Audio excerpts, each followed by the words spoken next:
how to prepare for the TED and what to expect after the TED. So for your TED procedure, we want you to make sure that you come into the office with completely clean hair, no products, and we want you to make sure that that hair is completely dry.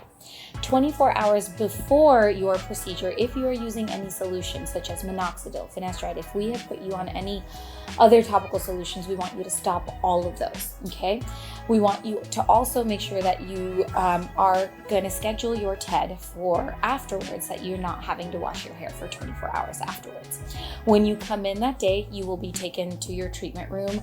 You will lay down. The procedure itself will not be painful. It will feel a little bit warm. You'll have vibration sense. A lot of our patients fall asleep. It takes about 25 minutes. Your hair will be a little bit wet and matted when you leave here, so make sure you don't have any plans to go out for lunch or anything afterwards. And then for the next 24 to 48 hours, we want you to, the first 24 hours, leave your hair alone. Try not to wash it, just let it breathe. Let everything that we've put in, let everything soak in.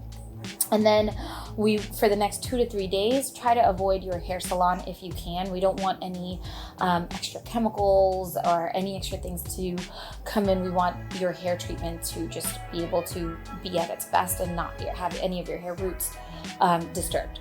After that first 3-day period, then you can get your hair dyed, you can go get your extensions in, you can go get a haircut, whatever you want to do, not a problem. You can go back to working out, you can go back to sweating, washing how you normally do.